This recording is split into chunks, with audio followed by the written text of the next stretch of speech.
The president's finally speaking out about the classified documents found at his think tank. Roll tape. I was briefed about this discovery and surprised to learn that there were any government records that were taken there to that office. But I don't know what's in the documents. My lawyers have not suggested I ask what documents they were. I've turned over the boxes. They've turned over the boxes to the archives, and we're cooperating fully. Right now, Tom, is it valid to compare Biden's classified document to the ones that Trump kept at Mar-a-Lago? It's a one-for-one comparison. It's whether or not a president or vice president has the right to take records with him when they leave the White House.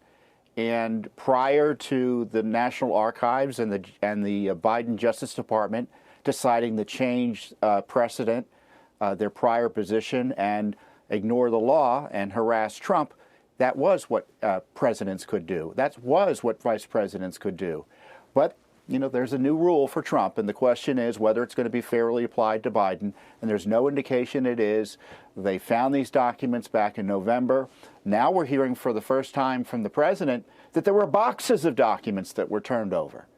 So it's not just 10 classified records or records marked as classified. There potentially are other records that were taken by the Biden team. And, you know, Trump has a special counsel. Biden doesn't have a special counsel. Trump was raided. Biden is protected. In fact, they covered this up from before the election till now.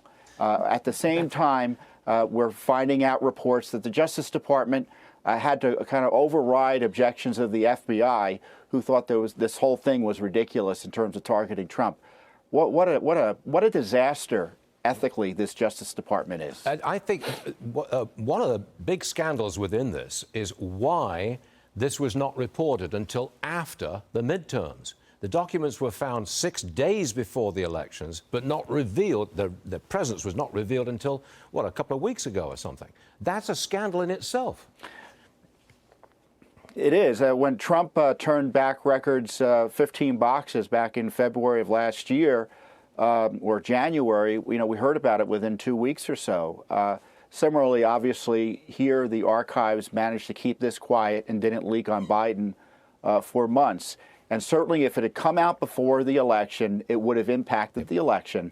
That's why we didn't find out about it. And that's why the Justice Department needs to be investigated, not just President Biden. We ever going to get to the bottom of it?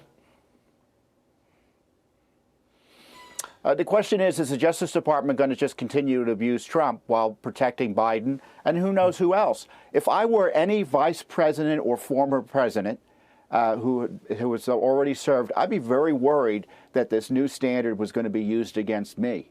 Yeah. So there's got to be an adult that comes in and says, enough. And you know who can do that? Joe Biden. But he won't. Hey, Tom Fitton, I'm terribly sorry I'm out of time. You're a great guest, and next time we'll get a lot more time for you. We appreciate you being here today, Tom. Tom Fitton, thank you very much, sir. You're welcome. Appreciate it. Thank you, Stuart.